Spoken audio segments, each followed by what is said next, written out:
qui va nous apporter aujourd'hui le message de la parole. Merci à tous, bonne écoute. Frédéric, le micro est à toi. Merci, chers frères et sœurs, d'être là. Merci aux frères qui ont intervenu avant moi. Merci pour la parole, frère Lenki. C'est toujours une joie immense et une bénédiction de se réunir, des frères et sœurs, autour de la parole de Dieu, parce que c'est un moment solennel pour nous de plonger notre regard sur le trésor, le plus grand, le plus beau trésor que nous avons, qui est la parole de Dieu. Je vous demande de chercher dans votre Bible, dans le livre d'Ecclésiaste, au chapitre 12, le premier verset. Tout dépendant de la version que vous avez, ça pourrait être chapitre 11, peut-être le verset 8 ou 9. Mais ça commence par jeune homme. Donc, Ecclésiaste, je vais laisser à la personne qui va trouver avant. On va lire d'abord l'Ecclésiaste chapitre 12, verset 1er, et on lira aussi le verset 15. Si vous avez trouvé, ou la sœur Flo qui est à la technique peut aussi lire et afficher en même temps. Ecclésiaste chapitre 12, verset 1. Verset 1er et le verset 15. Mais souviens-toi de ton Créateur pendant les jours de ta jeunesse, avant que les jours mauvais arrivent et que les années s'approchent. C'est pas ça. C'est ça que j'ai dit. Regardez chapitre 11 vers la fin. Je crois que c'est verset 8 ou 9. Ça commence par jeune homme.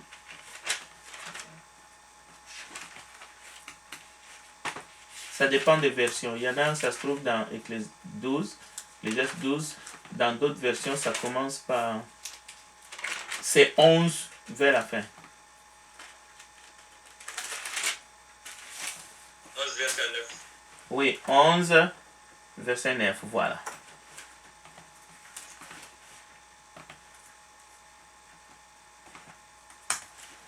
Allez-y.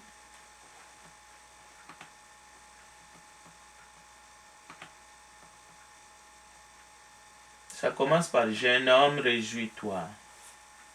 11, verset 9 dans ta version Flore. Jeune homme, réjouis-toi dans ta jeunesse, livre ton cœur à la joie pendant les jours de ta jeunesse, marche dans les voies de ton cœur et selon les regards de tes yeux, mais sache que pour tout cela, Dieu t'appellera en jugement.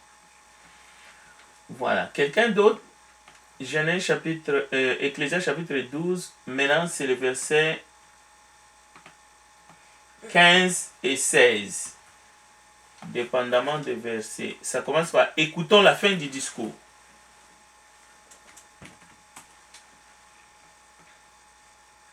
Crains Dieu et observe ses commandements. C'est là ce que doit faire tout homme, car Dieu amènera toute œuvre en jugement au sujet de tout ce qui est caché, soit bien, soit mal.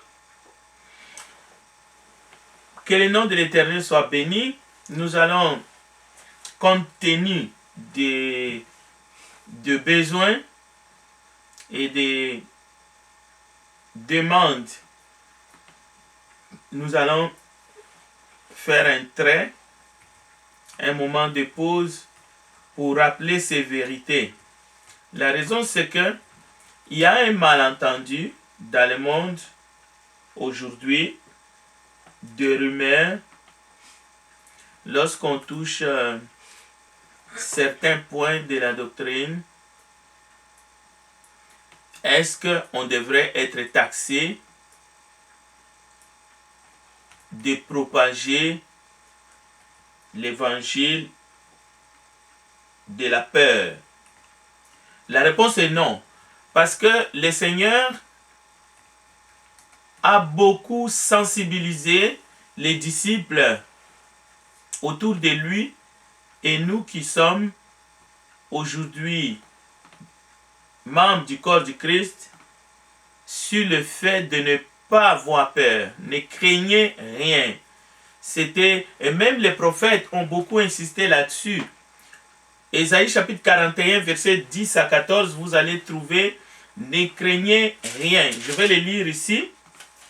La peur, c'est le diable qui utilise la peur pour garder en esclavage justement les gens qui sont séduits justement par lui. Les gens qu'il a réussi à tromper. Mais écoutons d'abord ces paroles. Ésaïe chapitre 41, verset 10. Ne crains rien car je suis avec toi. Ne promène pas des regards inquiets car je suis ton Dieu. Je te fortifie. Je viens à ton secours. Je te soutiens de ma droite triomphante. On peut trouver pas mal de messages prophétiques, que ce soit dans l'Ancien ou dans le Nouveau Testament, où il est question, ne craignez pas pour votre corps, ne vous inquiétez pas. Alors, on ne peut pas prétendre que lorsqu'on enseigne la doctrine du Seigneur,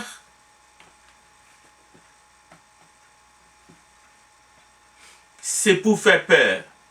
Parce que Jésus lui-même disait, ne craignez pas ceux qui tuent le corps, qui ne peuvent tuer l'âme. Donc, celui qui utilise la peur, c'est plutôt l'ennemi, c'est plutôt le diable. Donc, un enfant de Dieu en qui l'Esprit de Dieu habite, ne devrait pas être habité par la peur ou avoir peur parce qu'il étudie ou il écoute la parole de Dieu. Au contraire, il faut se poser des questions si on sent ces sentiments de peur où on est déstabilisé à cause des vérités qui sont doctrines, dans la doctrine du Seigneur Jésus. Il faut se poser des questions à ce moment-là. Ça interpelle. Alors, Josué même, lui-même, lorsqu'il a pris les relèves, il a reçu des messages. Josué chapitre 1, verset 9, vous pouvez aller voir comment est-ce que l'Éternel est en train de lui dire, ne crains point. Donc, face à l'adversité, face aux épreuves de la vie, même Jésus disait à ses disciples, pourquoi avez-vous peur? Donc, la peur est révélateur. Si, en étudiant la parole ou en écoutant certaines vérités qui concernent le jugement, ainsi de suite. Par exemple, les jeunes, lorsqu'ils écoutent jeune homme, d'ailleurs, ce message ne s'adresse pas à un certain nombre de gens, peut-être qui sont jeunes ou... Non. Ce n'est pas parce que ça commence par jeune homme que ça catégorise. Non. C'est un message qui s'adresse à tout être humain. C'est pour cela que nous avons lu Genèse chapitre 12, verset 1, mais regardez la fin du discours. La fin du discours, c'est le même message, mais qui s'adresse à tout être humain. Craindre Dieu, ce n'est pas quelque chose qui concerne que les jeunes. Mais le message qui est là, c'est que il faut faire attention que tout ce que nous faisons, que Dieu nous appellera au jugement, c'est ça le message. Donc, le message n'est pas pour faire peur. S'il y a la peur en nous, il faut qu'on se pose des questions. Je pense que ça répond à ceux qui utilisent justement ces faux arguments, l'évangile de la peur, où on veut faire peur. Non, c'est le diable qui fait peur justement aux personnes qui sont esclaves, qui sont dans son esclavage. Alors, Matthieu chapitre 13, nous allons l'afficher. Matthieu chapitre 13, à partir du verset 24. Nous allons évoluer un peu, toujours pour répondre à une question qui a été soulevée. Cherchez ça. On va tous lire la parole de Dieu, parce que la parole nous enseigne. Matthieu chapitre 13, à partir du verset 24, la parabole des livrets.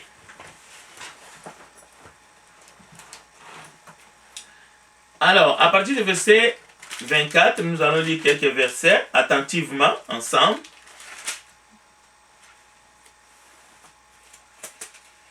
Le verset 24. Matthieu 13, à partir du verset 24.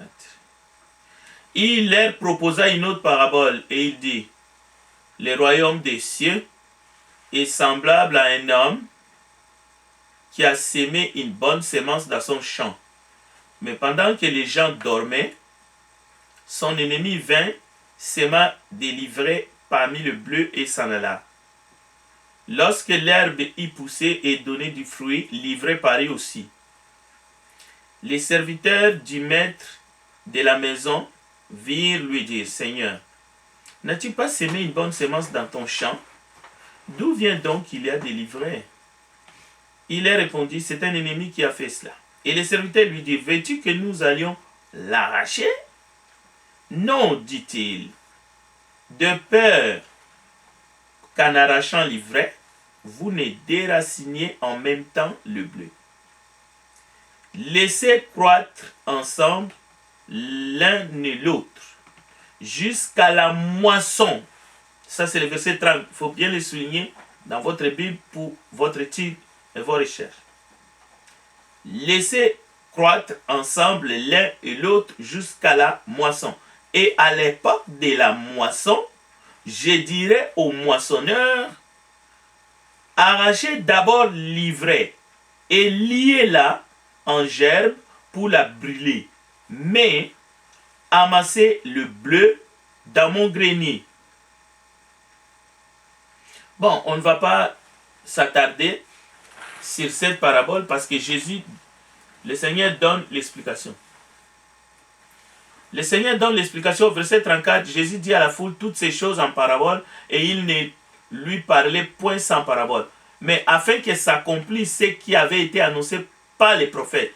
J'ouvrirai ma bouche en parabole, je publierai des choses cachées depuis la création du monde. Alors, il renvoya la foule et entra dans la maison. Ses disciples s'approchèrent de lui et dirent, explique-nous la parabole des livrets du champ. Quelque chose que le Seigneur a expliqué, nous ne pouvons pas l'expliquer. Ça sera de l'usurpation. Parce que nous ne pouvons pas expliquer mieux que le Seigneur Jésus. Nous pouvons seulement gober, manger, parce que c'est de la nourriture spirituelle, et nous allons nous édifier et nous sentir bien. Alors le verset 37, Jésus répondit, celui qui sème la bonne sémence, c'est le Fils de l'homme. Les champs, c'est le monde. La bonne sémence, ce sont les fils du royaume. L'ivraie, ce sont les fils du malin. L'ennemi qu'il a sémé, c'est le diable. La moisson, c'est la fin du monde. Les moissonneurs, ce sont les anges. Or, comme on arrache l'ivraie et qu'on la jette au feu, il en sera de même à la fin du monde. Voilà. Le Fils de l'homme enverra ses anges qui arracheront de son royaume tous les scandales et ceux qui commettent l'iniquité. Et ils les jetteront dans la fournaise ardente, où il y aura des pleurs et des grincements de dents. Alors les justes resplendiront comme le soleil dans le royaume de leur Père, que celui qui a des oreilles pour entendre, entende. Alors, qui sont ceux qui commettent l'iniquité? Parce que l'étude ce soir va tourner autour de cette question. Qui sont ceux qui commettent l'iniquité? Parce que si vous posez la question aujourd'hui sous une autre forme, qui sont ceux qui n'hériteront pas le royaume de Dieu? Il y a une réponse toute faite. C'est un disque rayé, périmé. Au fait, c'est un mensonge. Sans réfléchir, tout le monde répond comme un refrain d'une bonne musique. Ce sont ceux qui n'ont pas accepté Jésus-Christ comme leur Seigneur et Sauveur. Mais maintenant, ici, dans la parabole des livrets, parce que lorsque j'ai enseigné sur la question du jugement dernier, il semble que certains ont été scandalisés.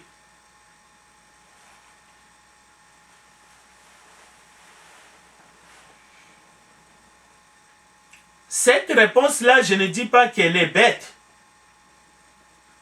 mais elle n'est pas complète. C'est pour cela, au lieu de répondre qui sont ceux qui n'hériteront pas le royaume de Dieu, en donnant une réponse qui est au fait une ruse du malin, ceux qui n'hériteront pas le royaume de Dieu, ce sont ceux qui n'ont pas accepté Jésus-Christ comme leur Seigneur et Sauveur. Mais ici, lorsque Jésus explique la parabole, ce n'est pas la parabole, c'est l'explication de la parabole. Ceux qui commettent l'iniquité seront jetés dans les feux ardents, où il y aura des grincements dedans. Qui sont ceux qui commettent l'iniquité? Est-ce que c'est seulement ceux qui n'ont pas reçu Jésus-Christ comme Seigneur et Sauveur qui ne commettent pas l'iniquité? Non, il y a aussi ceux qui ont reçu ou qui sont sous la grâce, qui sont passés de la mort à la vie, qui commettent l'iniquité. Maintenant, la question est, est-ce que on s'est repenti? Est-ce que cette iniquité que le Fils de Dieu, parce que dans l'explication de la parabole, il y a les fils du malin et il y a les fils de Dieu, ou les filles de Dieu. Il y a les filles du malin, les filles de Dieu. Les uns comme les autres commettent l'iniquité. On pêche avant, tout comme on pêche après. Maintenant, reste à savoir si, après le baptême, on vit dans les péchés ou on a commis l'iniquité et qu'on ne s'est pas repenti. Et là encore, il y a une nuance à faire. On peut confesser un péché dont on ne s'est pas toujours repenti. Et nous verrons d'autres cas. Et là, la Bible est claire et nette. On peut confesser 1000 fois l'iniquité dont on ne s'est jamais repenti, dont il n'y a pas de pardon. La même chose, on peut confesser l'iniquité alors qu'on garde une dent contre quelqu'un qui nous a offensé, dont notre iniquité ne peut pas non plus être pardonnée à ce moment-là. Donc, il faut que ça soit clair. Et on verra, il y a d'autres cas. Alors, qui sont ceux qui n'hériteront pas le royaume de Dieu? La question est bien posée. Et la réponse, ce sont ceux-là qui n'ont pas reçu la grâce de Dieu, qui n'ont pas reçu le Seigneur Jésus, qui ont reçu l'évangile, la bonne nouvelle, et qui se sont repentis et qui ont été baptisés pour le pardon de leurs péchés, était complète. Elle n'est pas complète. Et on ne peut pas répondre comme chaque fois qu'on écoute cette question, mais la Bible répond. La Bible nous donne une liste de personnes qui n'hériteront pas le royaume de Dieu. C'est ce que nous allons voir justement dans cette étude très rapidement. Pour éviter une réponse simpliste, pour éviter de se tailler la part du lion. Avoir des fausses croyances que moi, j'ai été baptisé, je suis déjà mis à part dans le sens que j'ai affaire avec les péchés, mais ces péchés-là sont effacés automatiquement comme par magie. Simplement, avec une courte concentration, le Seigneur efface les tableaux, il efface les tableaux, le sang de Jésus nous purifie de tout péché, alors que chaque infraction, si nous sommes dans le Seigneur, demande toute une démarche à faire, mais notre relation les uns et les autres, parce que le Seigneur nous donne aussi des exigences, des conditions pour que lui aussi puisse nous accorder son pardon. Tout cela doit être pris en compte. Et la repentance doit avoir sa place. Alors, toujours dans la parabole des livrets, l'exclusion. Quand je dis que les gens ont été scandalisés, c'est lorsque j'ai dit que l'Église du Christ ne pratique pas l'exclusion, c'est-à-dire dans le sens que l'excommunication. Parce qu'on a mal compris 1 Corinthiens chapitre 5. J'ai eu le temps de montrer que cette personne, Paul, a demandé, même à l'église de Corinthe, de pardonner la personne.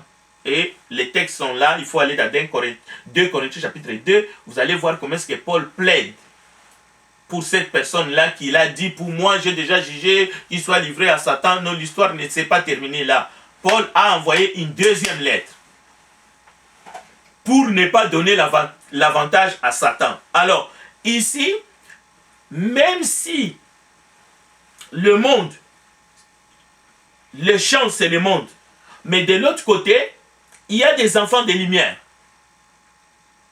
Il y a la coexistence. On peut dire la coexistence qui n'a rien à voir avec la cohabitation. Mais la coexistence des livrets et du bon. Le mal.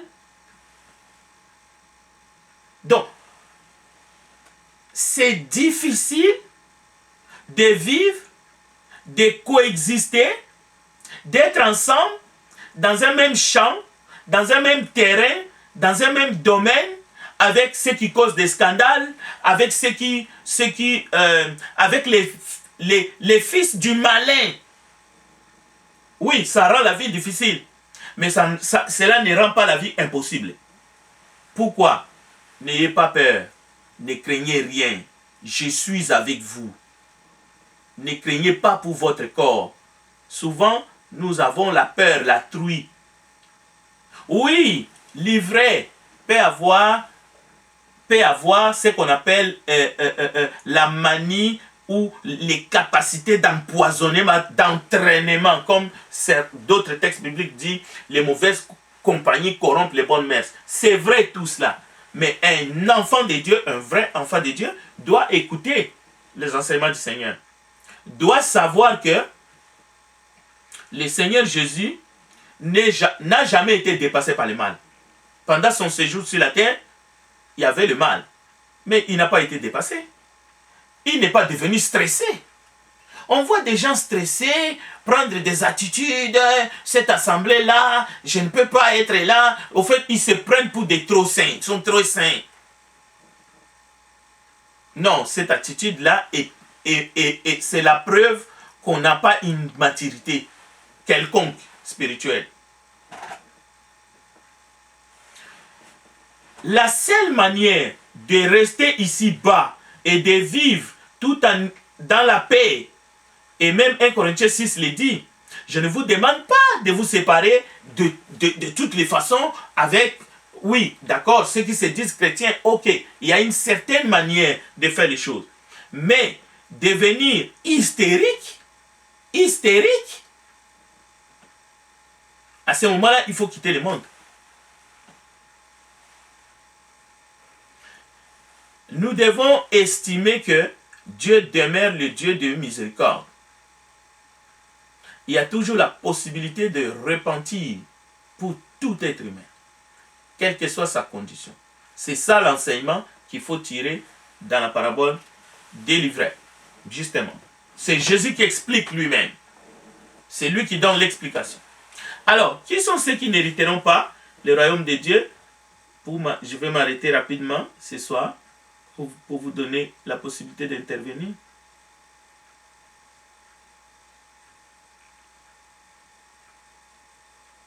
Je vais commencer d'abord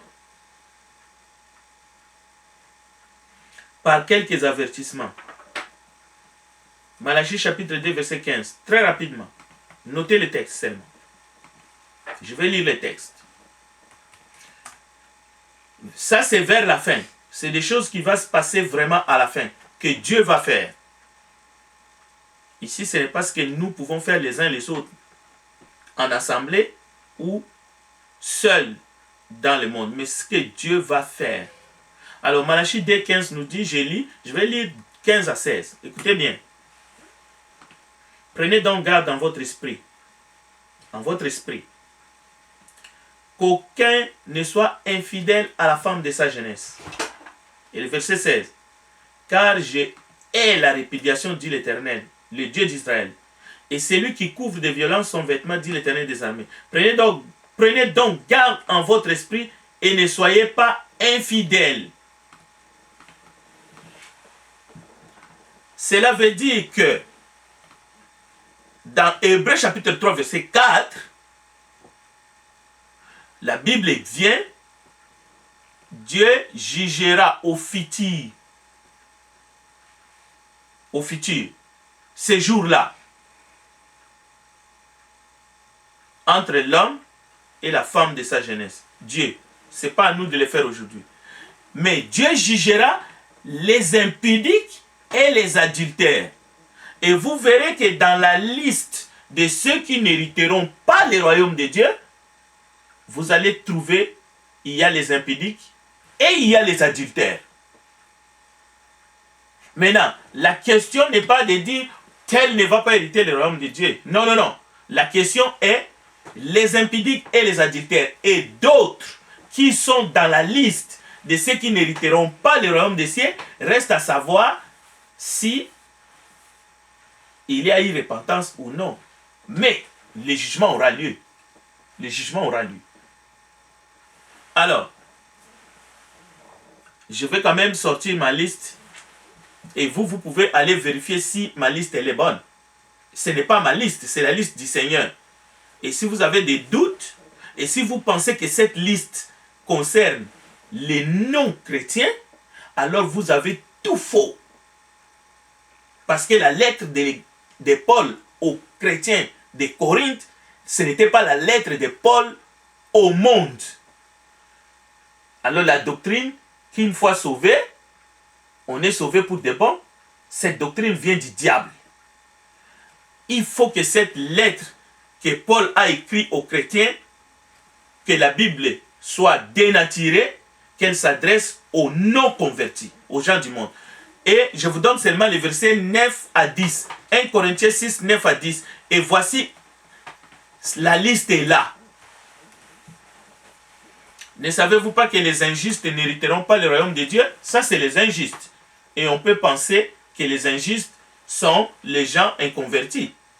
Mais ne vous trompez pas, ni les impudiques, c'est-à-dire si les injustes n'hériteront pas, mais non plus les impudiques. Mais la lettre est envoyée parmi les enfants de Dieu. Ce sont les impudiques parmi les enfants de Dieu. C'est ça le contexte. C'est pour cela Paul va dire: je ne vous dis pas de vous séparer, de vous éloigner avec les impudiques dans le monde. Cela veut dire que la lettre concerne le frère et les sœurs dans l'église de son fils. Alors, voici la liste. Les impudiques, les idolâtres, les adultères, les efféminés, les infâmes, les voleurs, ni les cupides, ni les ivrognes, ni les outragés, ni les ravisseurs. Voilà une catégorie de personnes, même si ils ont été baptisés au nom de Jésus-Christ pour le pardon de leurs péchés, le texte est clair. Parce qu'il est dit, je vous l'ai dit en avance, que ceux qui commettent de telles choses n'hériteront pas le royaume de Dieu. Mais il y a aussi une autre catégorie. Je l'ai déjà dit tout à l'heure.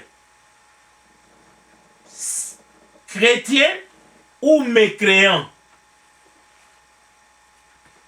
C'est Dieu qui sait qui s'est repenti, qui ne s'est pas repenti. Mais il y a des endurcis. Ils viennent à l'église, mais ce sont des endurcis. Mais ici, le message est clair. Ils n'hériteront pas le royaume des cieux. Ce n'est pas moi qui l'ai dit. Alors, une autre catégorie, et ce n'est pas les moindres. Écoutez bien. Chrétien ou non, si vous refusez de pardonner quelqu'un qui vous a piétiné et qui vous a fait du mal, et ne faites pas du mal à quelqu'un parce que vous serez pardonné. Ça, c'est encore pire. Écoutez bien. Matthieu 18, verset 35. Prenez le texte. C'est ainsi que mon Père Céleste vous traitera si chacun de vous ne pardonne à son frère de tout son cœur. C'est un traitement de choc. À qui le Seigneur s'adresse ici? Matthieu 18, verset 35. À ses propres disciples. Cela veut dire aux chrétiens que nous sommes. Nés de nouveau. Nés d'en haut. Nés de l'Esprit. Membres de l'Église du Christ. Écoutez, au cas où vous avez des doutes, Marc chapitre 11, verset 25. Et lorsque vous êtes debout faisant votre prière, c'est qui fait la prière?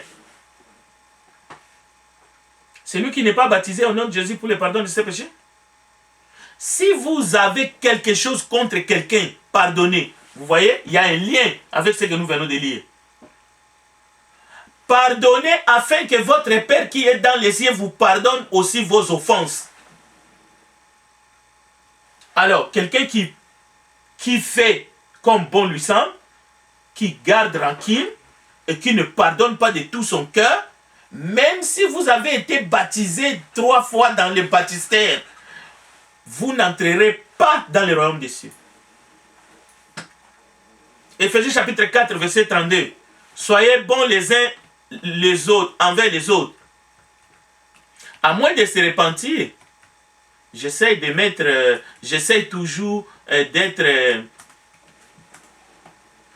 je mets toujours la grâce devant. Mais la vérité est que, malgré que la grâce a été manifestée, l'être humain est maître de ses agissements. Et Dieu voit le cœur. La repentance peut être là ou la repentance ne peut être là. Alors nous devons faire attention. Alors celui qui vous dit, oh oui, vous avez été baptisé, c'est pour cela, vous avez reçu le Saint-Esprit, vous êtes sauvés, c'est fini. Non, il vous ment. Ceux qui iront en enfer, ce ne sont pas seulement ceux qui n'ont pas reçu Jésus-Christ comme leur Seigneur et Sauveur. Comme les évangéliques essaient de le dire. Ce sont ceux-là qui n'ont pas fait la prière du pécheur. Mensonge. Éphésiens 4, 32. Prenez le texte. Soyez bons les uns envers les autres, compatissant, vous pardonnant réciproquement, comme Dieu vous a pardonné en Christ. Alors, qu'arriverait-il à celui qui ne pardonne pas son prochain?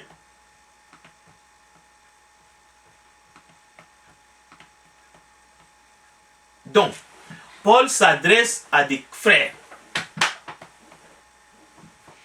Ceux qui ont accepté Christ,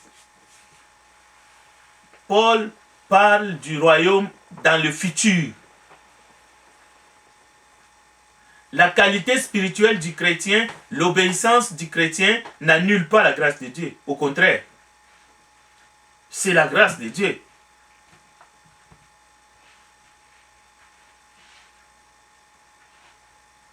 L'église de Corinthe, ceux qui faisaient partie de cette église, ce n'étaient pas des non-convertis. C'était des convertis. Ils ont cru au Seigneur Jésus. Ils ont été baptisés à son nom pour le pardon de leurs péchés. Mais il y en a qui s'accrochaient à des appétits incontrôlés, l'obsession de l'alcool, aucun respect à l'autorité établie. Non seulement que Dieu s'exprimera contre les actes des uns et des autres, en ce qui nous concerne, pas seulement les Corinthiens, nous devons craindre Dieu. C'est ce que nous venons d'apprendre ce soir. Et nous sommes en train d'apprendre. Mais nous sommes en train de réfuter les fausses doctrines. Nous ne sommes pas en train de chercher d'avoir peur. Non. C'est la vérité.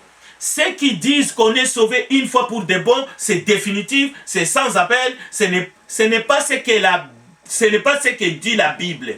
La Bible dit que c'est lui qui persévère, qui se maintient dans une vie chrétienne saine, qui recherche la paix et la sanctification, c'est seulement celui-là. Écoutez, les œuvres de la chair sont manifestes. Galates chapitre 5, verset 19. Et à la fin du verset 21, je vous l'ai dit d'avance, comme je l'ai déjà dit, que ceux qui commettent de telles choses n'hériteront point le royaume de Dieu. Le verset 21 de Galates chapitre 5.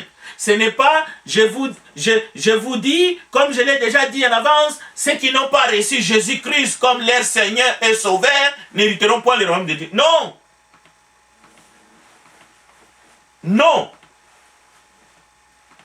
On a changé, on a modifié la doctrine pour faire plaisir aux gens, pour que les gens continuent à vivre selon les principes du monde. Non, pas du tout. Vous êtes chrétien, vous êtes nés de nouveau, vous êtes nés d'en haut. Si vous pratiquez de telles choses, vous n'hériterez point le royaume de Dieu. C'est la même chose. Vous pouvez trouver ça partout dans la Bible. Éphésiens chapitre 5, verset 5. Car, sachez-le bien, aucun impudique ou impur ou cupide, c'est-à-dire idolâtre, n'a d'héritage dans le royaume de Christ. Aujourd'hui, il y a des idolâtres qui pensent qu'ils vont entrer dans le royaume de Dieu au nom de la grâce de Dieu. Non, Dieu ne peut pas se contredire. Éphésiens chapitre 5, verset 5, c'est une lettre qui s'adresse aux chrétiens d'Éphèse. Alors, si vous êtes idolâtre, vous adorez votre bâton, donc vous n'hériterez pas le royaume de Christ. Encore une fois, ici, c'est vraiment bien spécifié, le royaume de Christ. Donc, je pense qu'on a élucidé les questions, à moins que quelqu'un s'accroche inutilement, vainement, à une doctrine qui est fausse. Dieu accorde sa grâce à ceux, à quiconque le lui demande. Ça, c'est clair. Dieu accorde sa grâce à quiconque est capable de transmettre cette grâce à d'autres. Dieu te fait grâce, mais si tu es égoïste, si tu crois que tu peux maltraiter les gens et même leur refuser la grâce, le pardon, et que tu vas entrer dans le royaume des cieux, au nom de quelle grâce? Non, ça ne fonctionne pas. Heureux le miséricordieux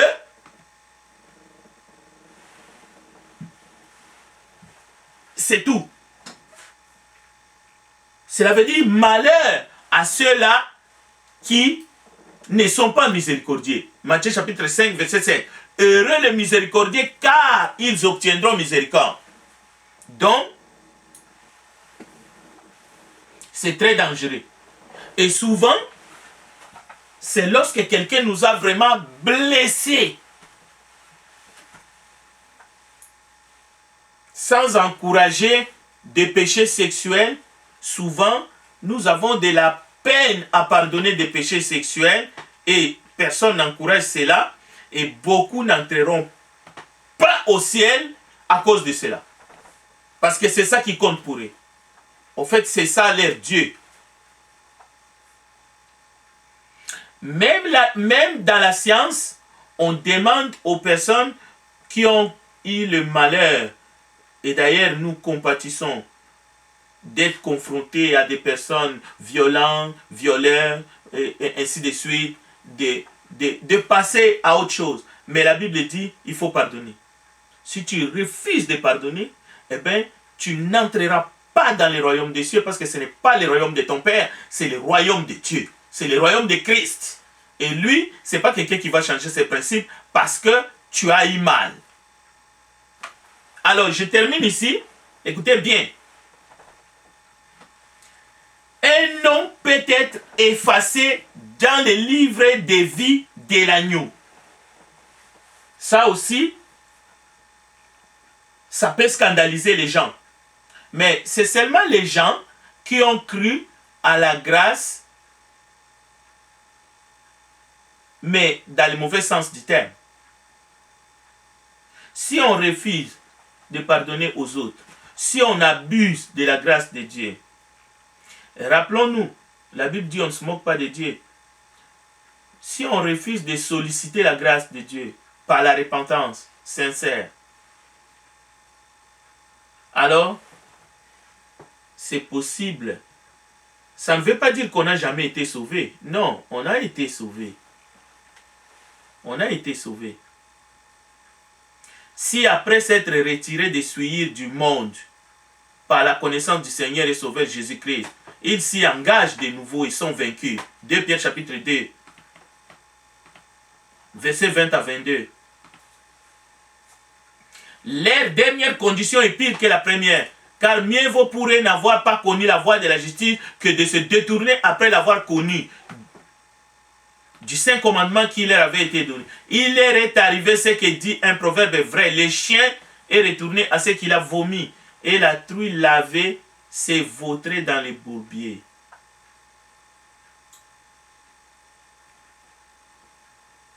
Donc, chers frères, chères sœurs, il y a des passages comme Apocalypse chapitre 22, verset 15. Dehors, les chiens, les enchanteurs, les impudiques, les meurtriers, les idolâtres et quiconque aime et pratique le mensonge. C'est une chose de savoir que au dernier jour, Dieu jugera toutes choses comme nous l'avons lu dans Ecclésiaste, chapitre 12, verset 15 à 16, en bien ou en mal. Mais soyons sérieux que dans nos vies, nous devons nous repentir et vivre d'une manière à plaire à celui qui est mort et qui est ressuscité pour nous. Apocalypse chapitre 13, verset 8. Et tous les habitants de la terre l'adoreront, c'est dont le nom n'a pas été... Écoutez bien. C'est dont le nom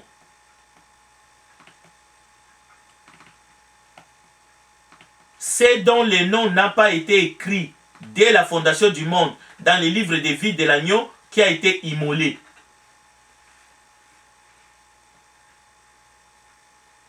Je vais lire ce texte-là, c'est le dernier texte. S'il vous plaît, je pense que je l'ai mal copié. Apocalypse chapitre 13 et verset 8. Je vais juste lire ce texte-là. Moïse a dit à l'Éternel un jour, j'ai le texte ici, Exode chapitre 32, verset 32. Pardonne maintenant leurs péchés, sinon efface-moi de ton livre que tu as écrit. L'Éternel dit à Moïse, c'est celui qui a péché contre moi que j'effacerai de mon livre. Écoute, c'est noir sur blanc dans la parole de Dieu. Il ne faut pas penser qu'à cause de la grâce, Dieu a changé. Mais on retrouve, c'est pour cela que je vais lire Apocalypse chapitre 13, verset 8. Parce qu'on les retrouve dans la Nouvelle Alliance, justement, ici dans le livre de l'Apocalypse. En fait, c'est le même thème. Écoutez bien. Et tous les habitants de la terre l'adoreront. C'est dont le nom n'a pas été écrit dès la fondation du monde dans les livres de vie de l'agneau qui a été immolé. Si quelqu'un a des oreilles, qu'il entende. Donc, que le nom soit écrit dès la fondation du monde ou pas. Parce que nous sommes sauvés par la grâce, par les moyens de la foi. Nous l'adorerons. Mais que votre nom soit écrit dès la fondation du monde pour ceux-là qui ont reçu des grâces imméritées, qui ont été choisis dès le ventre de leur mère. Ici, il est question de prophètes anciens, comme Ésaïe, comme Jean-Baptiste, tous ces gens-là. Jérémie. Mais même eux, Moïse vient de dire à Dieu, efface mon nom. Dieu lui dit non, je vais effacer celui qui a péché contre moi. Mais la même chose, toi, ton nom n'a pas été, parce que toi, tu es sauvé, toi et moi, nous ne sommes pas sauvés dans une prédestination autre, c'est-à-dire individuelle. Nous sommes sauvés dans une prédestination collective en Christ, parce que nous avons obéi à l'évangile. Mais si nous péchons, nous ne nous repentons pas, nous sommes dans la liste que nous venons de voir, ton nom sera effacé. Ton nom sera effacé. Parce que c'est écrit dans le livre de l'Apocalypse, il n'entrera dans le royaume de Christ rien d'essuyé. Rien. Personne qui est souillé, qui s'est souillé et qui ne s'est pas repenti et qui n'a pas vécu selon la doctrine, selon les enseignements, entrera dans le royaume des cieux. Je vais m'arrêter là. Je retourne la parole à notre bien-aimé frère Lenki pour voir s'il y a des questions, des commentaires. Justement, en tout cas, nous venons d'épuiser les questions qui sont arrivées tardivement. On a essayé d'y répondre. Que Dieu vous bénisse et Dieu nous donne tous la sainte crainte. Nous devons vivre dans la sainte crainte parce que personne n'échappera. Nous serons jugés. Et même sévèrement. J'ajoute sévèrement parce que c'est dans la Bible, parce que je prêche. pour ceux qui prêchent, nous serons jugés sévèrement. Que Dieu vous bénisse. Recording stopped. Merci beaucoup, frère Frédéric.